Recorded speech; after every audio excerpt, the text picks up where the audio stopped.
Welcome to the Animal Training Academy podcast show. I'm your host, Ryan Carledge, and I'm passionate about helping you master your animal training skills using the most positive and least intrusive approaches. Here at ATA, we understand that navigating the vast challenges you encounter in training requires a comprehensive base of knowledge and experience.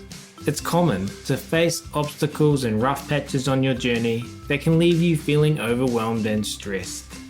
Therefore, since 2015, we've been on a mission to empower animal training geeks worldwide. We've aided thousands in developing their skills, expanding their knowledge, boosting their confidence, and maximizing their positive impact on all the animal and human learners they work with. We are excited to do the same for you. Simply visit www.atamember.com, join our vibrant community, and geek out with us.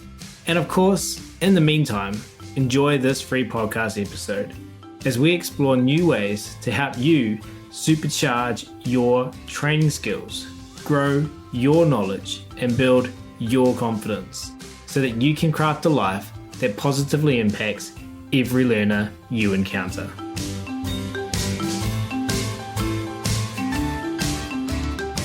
But we will start today's episode where I'm thrilled to welcome back to the show the awesome Craig Ogilvie. Craig is a highly respected dog trainer and mentor based in the UK. He owns and operates Ogilvie Dogs, a premium dog training centre designed to cater to all dog sport disciplines, including agility, obedience, HTM, flyball, and more. In addition to his training centre, Craig runs Big Bark Media, a media agency focused on supporting dog-related businesses. He also offers mentorship to dog business owners internationally, sharing his wealth of knowledge and experience. Craig is also an author, having written the Interactive Play Guide, where he outlines his successful techniques for creating positive reinforcement strategies using interactive play. His dedication to the dog world has made him a sought-after figure for both training and business mentorship. Craig, thanks so much for coming back to hang out with us again on the Animal Training Academy podcast show. It's my pleasure. Craig, recently in our members-only community, we've had a surge of members sharing about the training they're doing using toys and play as reinforcers. After they shared videos and their excitement over exploring this new area for their training, I received requests to find the best person to join us on the ATA podcast to talk about this topic and the role of play. I immediately thought of you, and one of our members specifically requested you. As it happens, listeners of this show, I even found myself at your training facility in Bourne, UK a few months ago for the PPG British Isles Summit, where I was attending as a participant. Unfortunately, our paths didn't cross as you're off doing amazing things with dogs in another country, but I was reminded of you once again. And on this recent trip, though, I was thrilled to connect in person with Shrag Patel, and in our conversations, he gave you a glowing endorsement.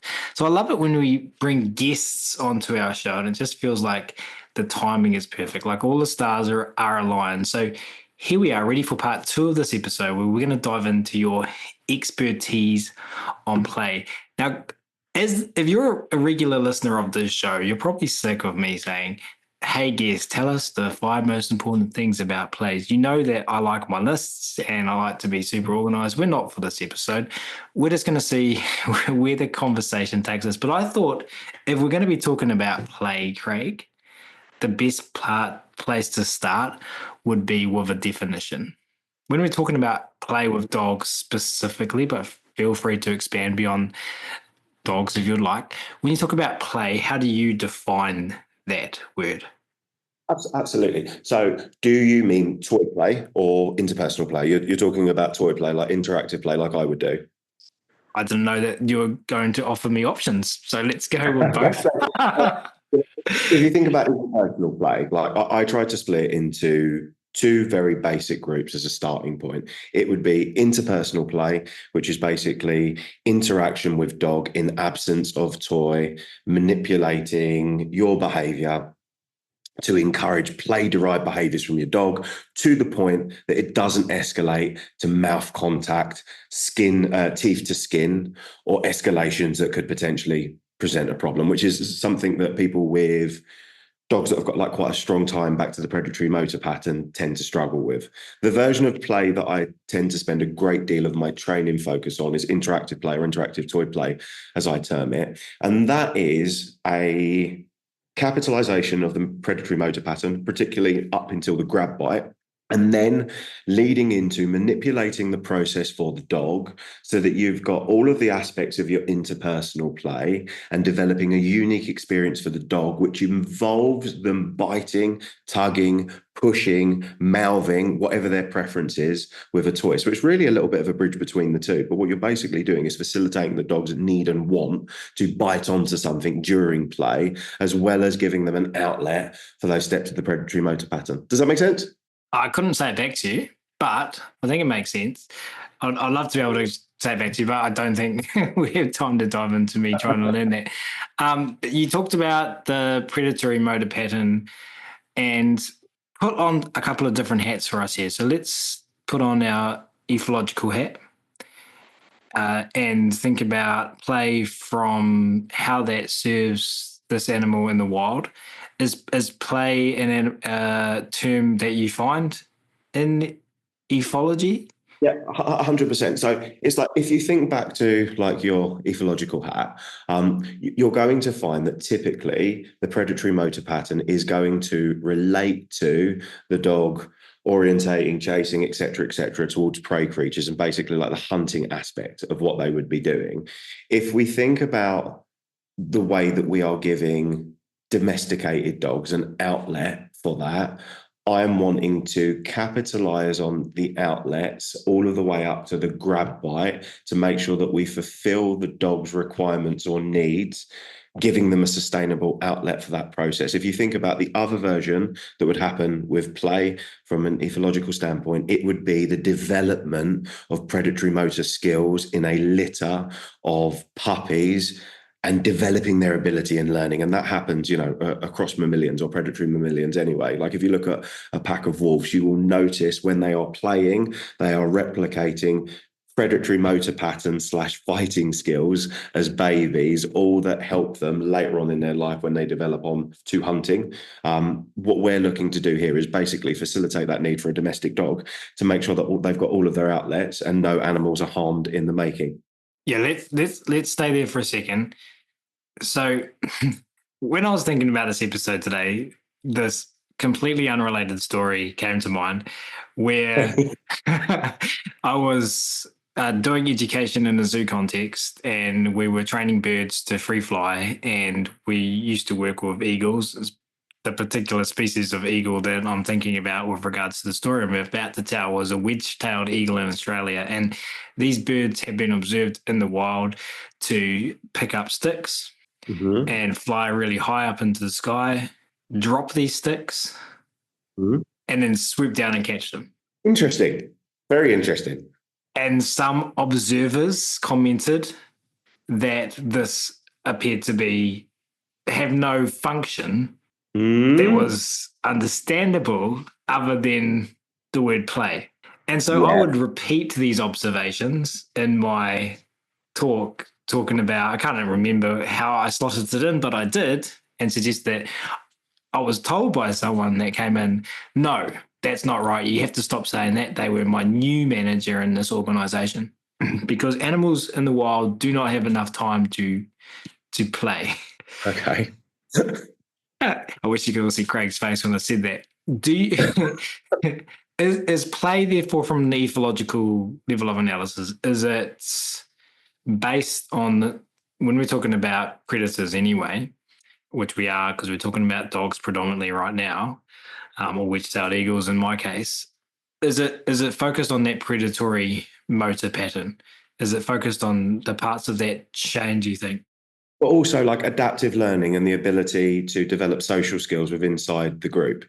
Because if you think about the format of play, and if you watch two puppies or three puppies engage with each other, you'll notice, for example, if one is excessive with force and hasn't developed the understanding of bite inhibition, and another puppy squeals, typically you'll have a break in the social interaction. So as well as it tying back to the predatory motor pattern, which it certainly does, it also ties back to the development of the dog's social skills and how to interact within their social group, and how that would be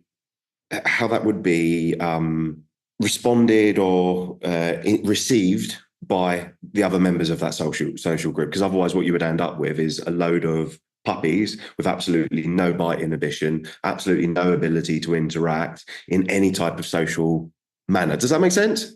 Yeah, so its function in terms of how it serves its species, it being a dog, or for the purposes of this conversation, a predator, Mm-hmm. is to learn the skills required to hunt effectively. And am I understanding from what you've just said, there are social reinforcers there in terms of shaping that behavior?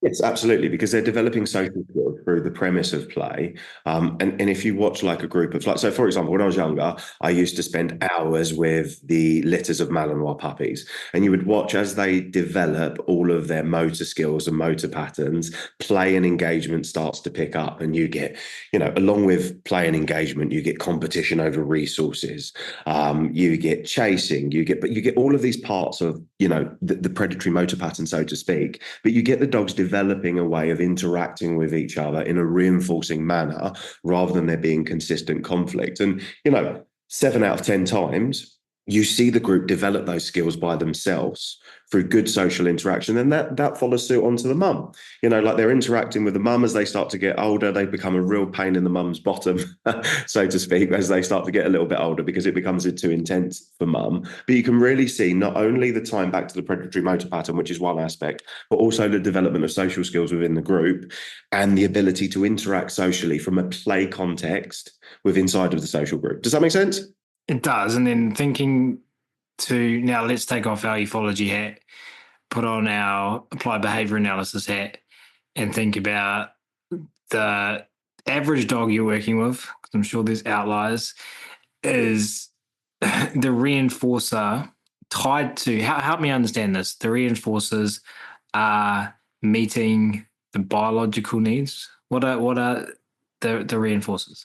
Absolutely. So, what you're looking to do is to fulfill the dog's biological needs in a means that you can control so that they then don't tie back to hunting, chasing, killing deers, chasing cyclists, chasing other dogs whilst you're out biting humans. Like if you think about, we talked a little bit earlier in the previous podcast about the amount of bull breeds that I've seen that have been offering what the people have termed as like agonistic biting in different sets of circumstances. When, from my perspective, looking at the behavior, it absolutely isn't. The dog is missing the outlet of biting and playing with things.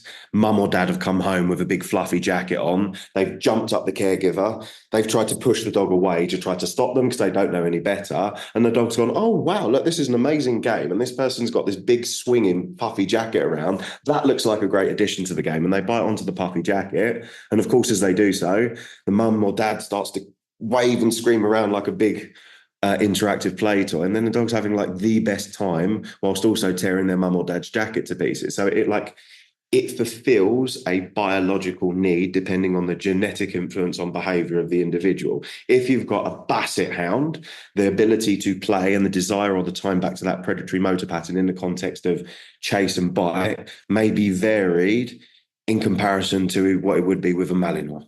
So it's like the genetic or the lineage of the animal is going to have a great bearing on how you manipulate the game to suit them as an individual. But yes, what you're saying is correct.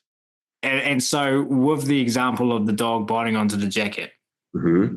and thinking about the conversation we've just had about play in young, adolescent, juvenile, predatory animals, and the way that behavior serves those animals in the wild as they get to learn the skills, they get to learn the social etiquette around specific individual behaviors that we're labeling as play.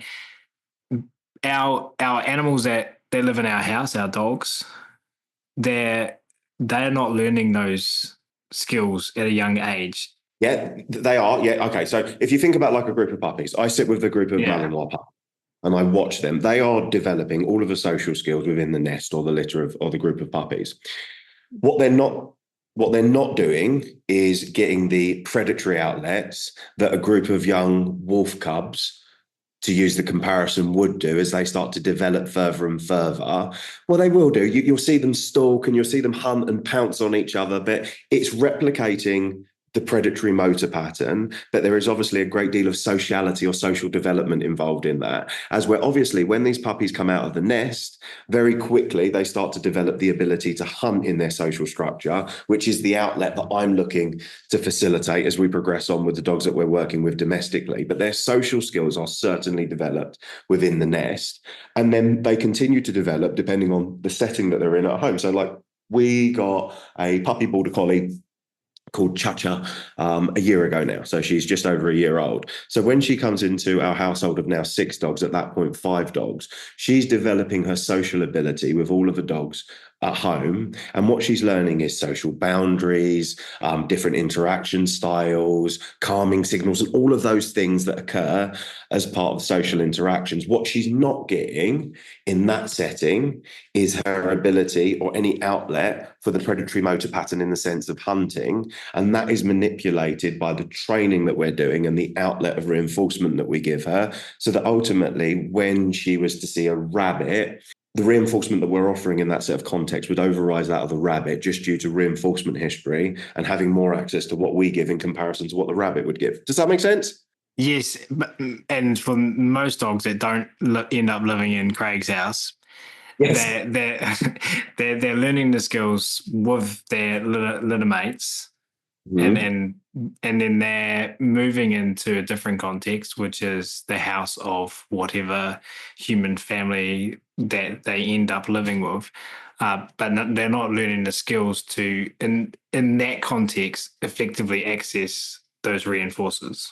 Exactly. And what they're then having is 2 different styles of learning, because if they're with like a new set of caregivers that have never had a dog before, they're going to be developing a great deal of their social skills and social ability off of their caregivers. And if their caregivers don't understand where biting their sleeve goes, or the road that that could possibly go down from a reinforcement contingency during the course of interactions, that behavior could quickly build in reinforcement history and very quickly become a problem behavior. As where when they're in a group of dogs, they're learning a social skills from the group of dogs that they're with, but they're also learning social skills with the humans that they're with. So, for example, for the large proportion of my adult life, I've had and trained Malinois and working bred German Shepherds. When they're babies, Ryan, all they want to do is to bite you. Like it's the process all of the time. So if puppies having some interpersonal play and they haven't got like an alternative and they bite skin, my process has always been lamppost, to just go completely dead like a lamppost. And very quickly the puppy goes, "What's going on? He's not playing with me anymore." The behavior ceases and there's no active reinforcement behind it. Unfortunately, the puppy's teeth are very sharp. And what most people do is go and offer resistance. And then as the puppy bites the thing, go, "This is an amazing game." And then what they've got to try to do is to pick the puppy up and put it somewhere or to separate it. As where if you can roll with a consistent reinforcement history from a social level of like biting or making skin contact with the human, producing no reinforcement, it gives you, like for my big dog Zen, we can play and have like interpersonal play, and his mouth will like, and he'll snort like a pig and roll over. But what he won't do is actively go, "I'm going to put your arm in my mouth." Because since he's been a baby, the party's always stopped when that's occurred. So there's nice consistency with him, but he has all of the outlets for biting stuff. Like he plays every day. We obviously, have lots of working training, so he gets to bite a costume on a relatively regular basis. So is that why play is so interesting to you, or is it because of Well, the need to teach people and for people to learn about it, or is it because of your experience? It's very interesting to me for a multitude of different reasons. That's one aspect, and in fact, Ryan, it's one of the aspects that a lot of people overlook actually. So I'm really pleased that you've asked all of the questions on it. The reason that it usually fulfills such a great need for people is basically the differentiation in reinforcement that the dog's used to. So that, most people when they go into a training setting, they're thinking about food as like their primary source of reinforcement. People as they get further along the line, they start to understand like Premack principles and such, and they start to give some variation. Or if they understand toy play, they think it's throwing a ball for the dog and just the dog going to retrieve, which is obviously part of the process, but not great for your dog over like time under tension or a long period of time.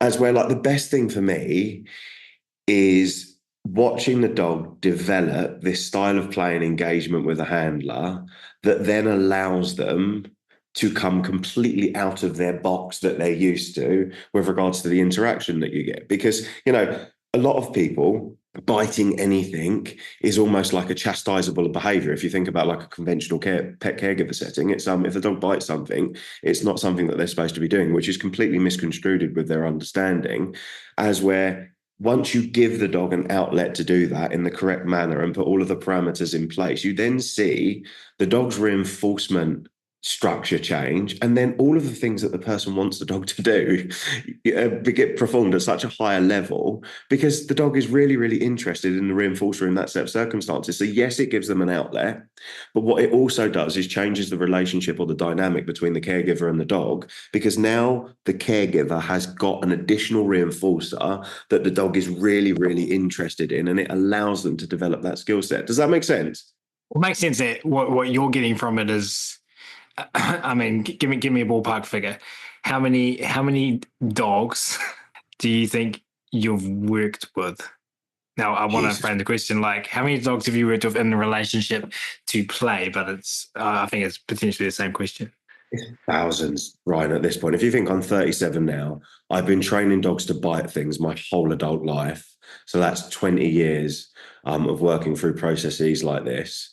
So it's thousands of dogs at this point. If you think on an average play workshop day, it's 18 dogs over the course of like 3 mini workshops. And I don't know how many hundreds and hundreds of those that I've done. And I'm still not bored of it, Ryan. I still get like lots of requests. I can't teach as much now because I'm so busy with everything else that I do.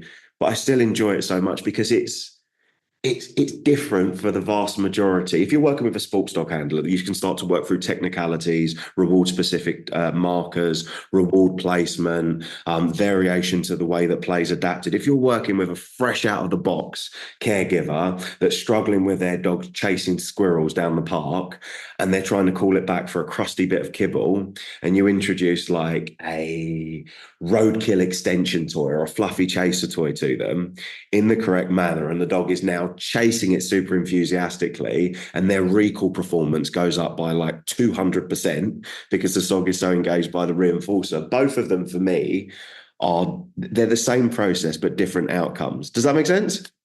Yeah, it would make sense if you've worked with thousands and thousands of dogs, that for you to be able to leverage your knowledge and your skill to bring about that amount of kind of change in an individual dog, and therefore, and also the owner, and therefore the relationship. Yeah, that completely makes sense, 100%. And it makes sense based on what we've talked about thus far as to why this is so important. And because, Craig, you said in part one, you traveled around the world, you've written a book.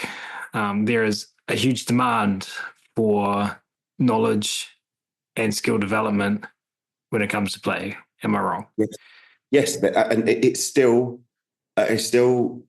gets so many requests for it, Ryan, and it's still for me like a little bit of an untapped subject, because one of the other things that we haven't talked about yet is like obviously the correlation with escalating arousal during the course of using a reinforcer such as this, which is another thing that I think is really understood. When I do seminars on communication, arousal, and problematic behavior, I always talk through the concept of making friends with the little devil on your dog's shoulder.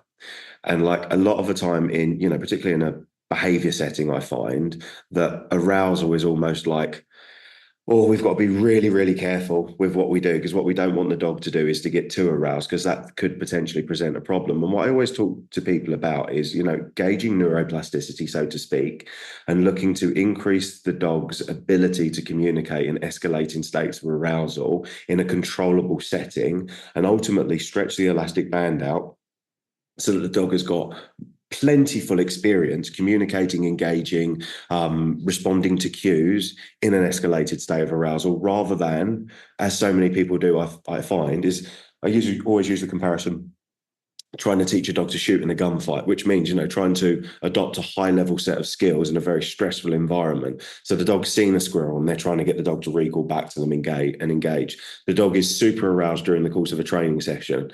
And, they're trying to get them to follow instruction with no previous experience. Well, I love that. Making friends with the devil on your dog's shoulder. I heard you say that in another podcast, and I was going to bring that up today. And I was thinking, oh, Craig will think I'm real smart because I'm saying something that he talks about all the time. But you beat me to it. But making friends with so the devil on your dog's shoulder is saying. Just the little devil on the dog's shoulder is trying to find an outlet for those aroused interactions that tie both back to the predatory motor pattern and the dog's genetic influence on behavior. So if somebody says to me, which isn't the right terminology, but they say to me, oh God, my dog's really naughty. This is a pet caregiver. They're doing this, this, and this. And I always say to them, the little devil on the dog's shoulder is finding his own work. Like he's finding things to do to give him an outlet for that. As well, what I want to do is make friends with the little devil, give him all of the outlets that he needs, and then use that little devil to better the relationship and the training process between the dog and the caregiver, because they're not then stuck fighting against it.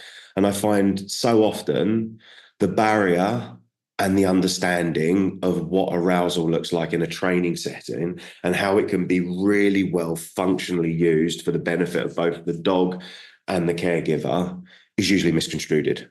And it's misconstrued because it hasn't been intentionally addressed in terms of. If you think, Ryan, how many times have you heard somebody say, like, I want to keep the dog calm. I want the dog to be calm. I want the dog to be calm all of the time. And if you think about like a Malinois, like Zen will sleep on the sofa in the office whilst I sit on Zoom calls for 3 hours back to back, no problems whatsoever. But his needs are completely met. He has an outlet for all of these things. And during the course of training, he is as far removed from calm as is possible, but it's all concise and controlled because we've got so much time under tension and practice with giving him aroused outlets, practicing his ability to follow instruction based on cues and environmental arrangements, et cetera, during training when he is aroused, that his ability to communicate when he's really, really aroused is great. And his sweet spot for training is actually when he's in quite an aroused state, but he's still able to do everything that we've mapped out through the course of the training session. And that's because of practice. But what I'm not doing is exposing him to things that he can't deal with and then expecting him to be like, oh yeah, I can do that. That's no problem because I can do it in a calmer setting. So I often think that there's not enough sort of developed understanding or working with dogs that need that type of outlet. And that's something that play also adds into and really gives the person the ability to build a better relationship, particularly during the course of a training in a domestic setting. All right. So the listeners of the show, Craig, mostly professional dog trainers, or animal trainers. A lot of you, no disrespect, I know a lot of you don't work with dogs, but professional trainers. And you mentioned earlier it's a little bit of an untapped resource. So you're listening to this podcast and you've got your successful dog training business and you're dealing with reactivity and jumping up on visitors when they reach the house and counter surfing or whatever, or dogs barking excessively at home and in various parts of the house or garden. And you're hearing Craig talk about these exciting things, and you hear him say it's a little bit of an untapped resource. Mm-hmm. Like, what does that person do with this information? How do they take the next step? Yeah, use it from a practical standpoint. So first of all, like I'm very big behind developing or adapting the play process to suit the individual. So the first thing that we need to do is to look at the dogs that we're working with and think, is this concept being used as part of the dog's fulfillment protocol? So are we using some version of play, and does the dog's behavior profile suit some version of play? Which for the majority of dogs, with a few outliers, you're going to find that it's going to be the case that it certainly does fit, but the adaptability of the process is going to be dependent on the individual. Then what we need to think about is like structuring the process and how are we going to establish the reinforcer. I'm very big behind establishing the reinforcer before we go and use it in a training setting. So the stepping stones that I would follow to do that is, first of all, what is the dog's interest in toys, biting, grabbing, or chasing things? If the caregiver says, oh God, the dog's really interested in play, he's got toys at home, he picks them up and plays with them on a regular basis, what I'm basically looking for is the dog's favorite items to bite. That is one aspect. The next one is the dog doesn't play, he's not interested whatsoever. That's typically because the process hasn't been adapted to suit the dog, and the person has tried wiggling the toy in the dog's face, the dog doesn't bite onto it, and they go, oh God, this dog isn't interested in play. So the questions that I would then ask is, looking outside of the box a little bit, does the dog ever bite or destroy anything? Does the dog ever chase anything, pick anything up in its mouth? In the UK, we've got, I'm sure you've got it in New Zealand as well, but we've got like this bedding substrate called vet bed, which is basically like a woolly, it's often used in veterinary settings, strangely enough by the name, but it's like a woolly, fluffy chaser toy bed, basically. And a lot of people have lots of issues with the dog sort of tearing those to pieces when they're babies, which means that they're quickly removed and replaced with something that is a little bit more durable. So they may say, they've destroyed vet bed when they're a baby. They may say that, they pick up my fluffy slipper and run around the house. They steal tea towels. Whatever it would be, what I'm looking for is a collation of material that would be similar to the things that they like to bite onto. If they've got no interest in anything whatsoever, what we would then do is go about what I call the choice to chase test, which is a process that you can follow in any low distraction environment. That could be a living room, a garden, obviously depending on the dog's environmental awareness. So if you was to do it in a living room, you'd get a couple of the items that the caregiver had mentioned, or alternatively, you would select a range of smaller material toys, like a roadkill toy, like one of the squeaky squirrel type toys. Those work really well. The squeak works fantastically for those. You could also use a tennis ball or a tennis ball type material, and then you could go with something that would be exuberantly fluffy, like a fluffy chaser toy, as an example. And what we'd basically be looking to do is to have the dog in an open space, make sure that their behavior markers are loose and fluid and they're completely comfortable with the environment, at which point what I would then do is make a very gentle, low-level, novel stimulus noise. What I usually use is which is like a little bird whistle.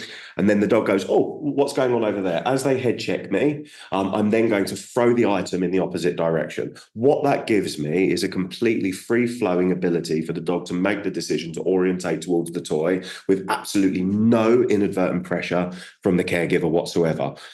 Heads up, on the first repetition, the dog might do absolutely nothing with it. They might go over to it, sniff it. You might even see some behavior markers that suggest conflict on approach. But what we're not going to do then is to go, okay, that one isn't a winner. We're going to pick the toy up. We're going to orientate away from the dog. And we're going to make sure, again, we repeat the process and throw in the opposite direction, dependent on the dog's behavior markers. I've had so many dogs in that type of setting, whereas they've gone the first repetition, everybody goes, oh, they're definitely not interested in that. By the third repetition, the dog picked it up, head shook it and started to run around the training school with it, which means ultimately we found the reinforcer to suit them. So then what I would do is just alternate between the items and see which one we get the dog's most preference with. So once we've got that preference, what I'm then looking for is to establish or build into the dog being able to chase that item with an extension. So I always think of toys in the form of lures and extensions. So we've got this lure, which is a smaller toy that the dog's chased and showed some interest in. Then what we're looking to do is to build up a sustainable amount of reinforcement history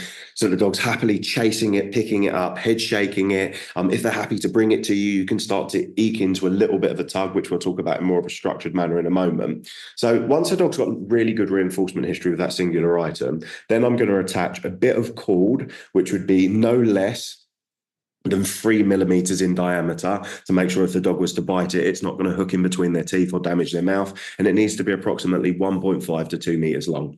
What we're then going to do, just being mindful that when you attach an extension to like that, it can become a complete novel stimulus for the dog, even though they've just been biting the toy 2 or 3 times back to back. So I would always wrap the little bit of rope up in my hand with the toy visually hanging from the hand, throw the toy and the bit of string together, making sure that you throw it low and not overhead, because what you don't want the string to do is to extend over the dog's head, because with dogs that are potentially a little bit more sensitive, what you might find is that cause, again, conflict and may inhibit their ability to chase after the toy. What I'm looking for at that process is the dog's ability to then move over and bite onto the toy in the same manner. As they start to do that, what I'm then going to do is to work my way towards holding the bit of string and throwing the toy so that it's hitting the ground with me holding the extension. Once we've got that and the dog's orientating towards it, what we're going to start to do is to move in a circular motion so that the toy starts to trail along the floor with the replication of the movement of a prey creature. So when you're moving it, you want to try to make sure that your wrist is wriggling and that portrays to the end part of the toy, not the rope, so that you've got a little bit of wiggle in motion. The type of movement that you need here is challenging but achievable. So as it's moving along the ground, it mustn't go super slowly and it mustn't just move like a pencil case being dragged along the floor with no movement. There needs to be that wiggle or that predatory, that prey creature movement pattern. So what you're then going to find is the dog starts to move towards it.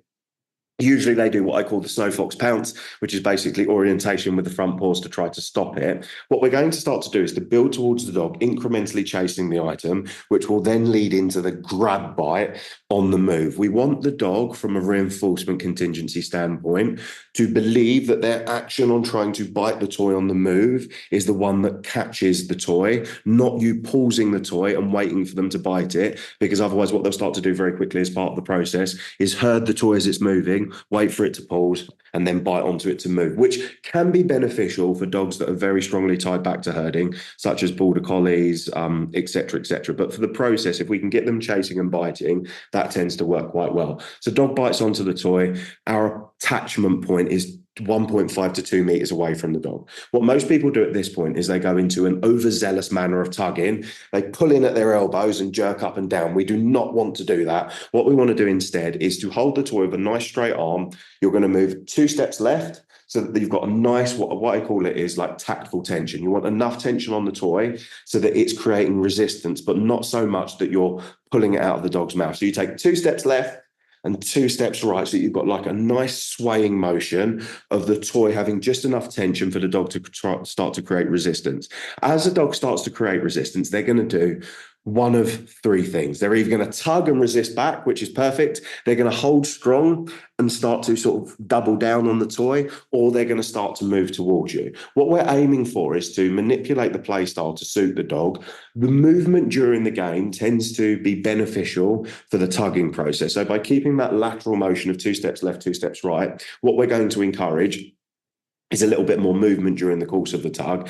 And typically, as the dogs start to feel the pushback producing reinforcement, which is them tugging the toy with you, the pullback of the toy starts to become a more and more prominent part of the process. So as we're doing these steps left to right, you're going to switch hands as you're doing so. But what I want then the person to do is typically sort of overhand grab the rope so that they're getting incrementally closer to the dog's contact point as they're tugging. Typically somewhere around about 400 to 600 millimeters away from where the dog is biting is a good starting point for you to be holding where the dog is tugging. And what we're looking to do then is, as they start to resist back, we want to give the dog the inclination that they are winning on a regular basis. What does a win look like? For me, it's a drop in tension in pairing with a behavior action from the dog. So if the dog has got a really solid grip or is pulling back, you've got a long extension, you can let the toy go dead and then start the game again, which usually causes more intensity in the actions that's occurring at that point in time. What we would want that to build towards is letting the dog win the toy completely and returning, which, depending on the dog and their reinforcement history, there's multiple ways to do. We may have to shape it at the beginning and then sort of merge it into the play process, which I can talk through. But for most people, the fundamental mistake that they make with the win is that the dog is at 6 o'clock, they're at 12 o'clock. As they let the dog win, they stutter or shuffle forward, which usually causes like reflective action from the dog's perspective. And they say, "Mum, Dad, chase me," and sort of run off across the training centre or the room away from them. And of course, The handler then goes, oh God, I need to get to the dog. And that becomes the game. As where on so many occasions with people that have retrieving issues, I've said to them, let go of the toy at 6 o'clock and run to 12. And all of a sudden the dog goes, this is a completely different contingency. I need to get after mum or dad. And then they chase after and you're able to catch the toy. You can add, as I do with everybody that I work with, clinicality to the retrieve, because I think it's an important part of the game to make sure that everything flows and the person basically doesn't get into conflict with training. When we start to develop the tug and the dog is offering a good amount of resistance, the bit that is like magical for me, so to speak, is they're manipulating the tug to suit the dog as an individual. So what I always say to people is the toy is just an extension to the experience that you create. So you're creating an experience with your dog. The toy is just a bridge to creating that experience. And what we want to try to do now is to consider all of the sort of interpersonal play aspects that you carry out with your dog. So if you think about everybody, regardless of what they say, when we're alone with our dogs, like we do things that are goofy and stupid. We make stupid noises, we blow raspberries, we run around, we share tactile affection in a particular way. Adding those bits into the game are the bit that makes the game special for you and your dog, because you're adapting the process in a way that nobody else can do. I've got a massive amount of experience in teaching dogs to bite stuff, and I'm very, very fortunate to have that experience. But if I've got somebody that's been playing with their dog every 2 days for the last 2 years, they've got an immense amount of time under tension playing with this dog as an individual, and they understand what makes their dog tick. And that's where sort of the speciality comes into place for me, because you can really adapt the play process to suit the dog as an individual. Does that make sense? Yeah, I like the like your phrasing of it. It's challenging but achievable. That is, I mean, it all makes sense. And for the listeners of the show, and for myself, and for people wanting to implement this, obviously you're going to have to put that into practice and get some repetitions under your belt to build that skill set. Now, then I'm assuming once you have that tug and you have that play, then you can use it as a reinforcer to shape behaviors, or contributing that. This is what I'm taking away. So to feedback to me if I'm missing anything, and build on, and slash or build on what I'm saying, and slash or you're meeting those needs of the dog. So therefore that's going to flow over if you're working with your clients, excuse me, into whatever behavior challenges they're calling you up about, because having met your dog's needs in this way, it's going to create happiness, as we talked about in part one.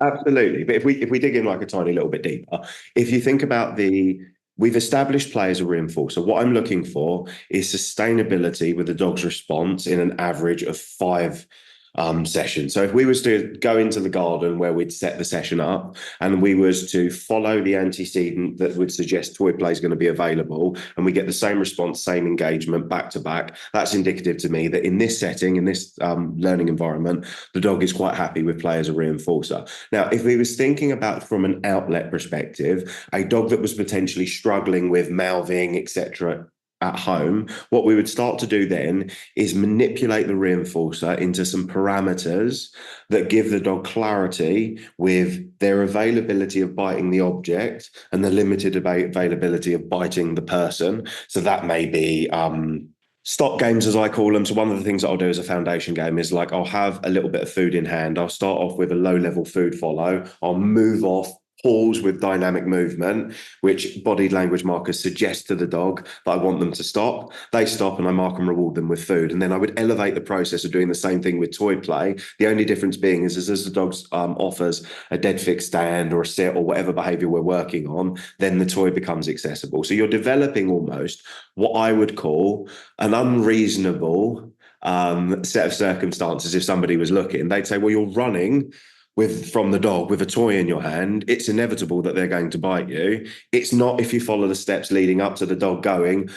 The contingency here is keeping paws on floor. When mum or dad freezes, I offer X behavior, which produces the reinforcer that I want, which then gives you so much benefit of being able to, again, develop the dog's ability to think when they're in a slightly more aroused state, which again, I've done this with so many different dogs, from rescue settings, behavior clients, et cetera, and it works really, really well as long as you adjust the process to suit the individual. So you're giving them an outlet, but what you're also doing, Ryan, is helping them develop the ability to think when they're a little bit more aroused or when they get into these aroused states, so that then you've got like the two peaks of the mountain coming together, which ultimately, as long as applied correctly, give the dog a sustainable outlet for their needs, but also help them develop the ability to think when they're a little bit more aroused, which is beneficial for everything that we do. And then looking at the time, we don't have time for too much more, even though I feel like we're just scratching the surface. But share with everyone before we finish. We'll make sure to mention your book and places where they can go to if they have liked what they've heard today. Learn more from you, Craig. So this is my question was, this is beneficial for all the dogs, right? Because all of the dogs are dogs. And so they have that predatory motor sequence. Yep. And so it's going to be beneficial for all the dogs, or So like I gave the example of the dog that we were meeting their needs with regards to play, and then we've obviously got like the sporting aspect that I just talked through, whereas you would establish the reinforcer without being elongated because we've not got lots of time. But what you would then start to do is to use that as a reinforcer for previously trained behaviors typically, or you could use the toy as part of the shaping process, which is a long conversation, which we can, I'm sure, talk for another time. But ultimately, it is beneficial for the large majority of dogs in some aspect. But the way that a particular genetic group will play in comparison to the other, there will be some similarities, but it's very, very important to adapt the process for the individual. Example, I've worked with lots of dogs that have come from like foreign rescue dogs that have come from different countries, and they've landed themselves in a house in the UK somewhere. And the person contacts me and says, oh, really struggling with this doggy that we've got. He's been hidden under the kitchen table for the last however long. And we go ahead with the behavior mod plan, which starts to work fantastically. And then what I also introduce is a version of play. Now, for that dog, Ryan, in that setting, introducing conventional toy play, as we've just talked through, typically the dog isn't in a stable or comfortable enough state as their baseline, which we work on developing to get there immediately. So what I'll introduce is a food-derived toy and follow a variation of the same steps that we've just talked through, but you're basically forming or making the toy a secondary reinforcer because of the correlation with food. And you watch these little dogs like come out of their box over the case of a short session. Like they start off with just simple targeting where they're sort of still and they reach their neck to get a little bit of food out of it. And then by the end of the session, they're pouncing across the living room and opening up the fluffy ball to get the food out, which then later on leads to food. Because there is a process that we're following, but we're not like, if I was training police dog, for example, I need the dogs to do things in a very particular way, in a very particular sequence. Well, I'm looking for clinicality all of the time. This is literally establishment of reinforcement. So the way that the dog does it is only important that the dog that is reinforced by it. So if the dog chases it, does a roly-poly and opens it laying on its back on the side to do it, it doesn't matter to start with, because the dog is seeking reinforcement from the activity, which again is one of the other magic parts of it. Magic, it's science, but it works really well. Nice. I think that's a good place to end. But for those listening, they have been inspired today. They want to learn more.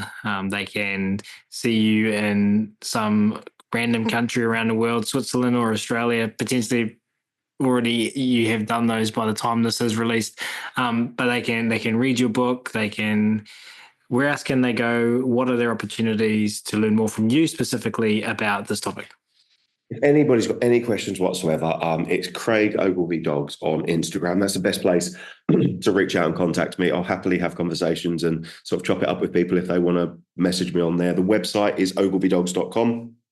And my handle is Craig Ogilvie Dogs on all of the platforms. So feel free to drop me a message anywhere. And Craig, moving forward, we do ask this of everyone. And I forgot to mention that to you earlier, sorry. But what do you want to see happen with regards to this? Because you said it's an untapped, can't remember the words you used, I wrote it down somewhere, an untapped resource, I think was what you said earlier. And that aligns with the excitement, I would say, shared by members of our community when they're coming into our community areas within our membership, and sharing their newfound love for using toys and play as reinforcers. What do you want to see happen over the next 5 to 10 years in terms of play? But if you want to answer for the broader animal training, dog training world as well, where do you want to see this go? From a play perspective, like I've been, again, doing this for a really good period of time. And, in a sports and working setting, play is something that is very, very prominent. I think in the wider expanse of sort of the animal training community, I just like to see it spread. I'd like to see, dogs being able to express the outlets that, that are needed to fulfill their needs, and it to be used as a positive rather than, oh, so often the downside is people see the side effects as a negative because the people aren't having those needs met. And again, it's so super popular as an outlet. Even 20 years ago, Brian, like play was used regularly during the course of training working dogs, well, certainly in the circles that I've mixed in and had exposure to. But it's just, if we could see that expand and people develop as much of an open mind with regards to using it. And also, because I think the correlation with arousal is the thing that often puts a lot of people off, and developing an understanding of, like, diagnostically where a dog's baseline is, the point that they're able to bridge to and still communicate effectively, how to bring them back down, how to work through a session using play and increased reinforcement. It will do for the better for the animal training community and animal caregivers or pet dog caregivers over the world. Well, amazing. Well, thank you for all that you do to share that information and to build our capacity and skill and knowledge in this area. And you, listener, are probably excited like me, realizing how much there is to learn when it comes to animal training and behavior, and that never stops. Craig, we will link to everything we've mentioned, social media-wise, that Craig mentioned earlier, and books, etc., in the show notes for this episode. We will officially now wrap up part 2, though. This has been a ton of fun, Craig. So from myself and everyone listening, thank you so much for making time for us. Thank you very much for having me, my man. It's been an absolute pleasure, and thank you, everybody, for listening. And thank you so much for listening as well. This is your host, Ryan Cartledge, signing off from this episode of the Animal Training Academy podcast show. We hope today's conversation inspired you and equipped you with new tools for your trainer's toolbox. Remember, every challenge in training is an opportunity to learn and sharpen your animal training geekery. Embrace the rough patches, learn from them, and keep improving. And don't forget, the path to growing your skills and expanding your knowledge continues beyond this episode. Visit www.atamember.com to join our supportive membership, where you will find a community of trainers just like you. Together, we're making a huge positive difference in the lives of animal and human learners worldwide. Until next time, keep honing your skills, stay awesome, and remember, every interaction with an animal or human learner is your opportunity to create ripples. We're here cheering you on every step of the way. See you at the next episode.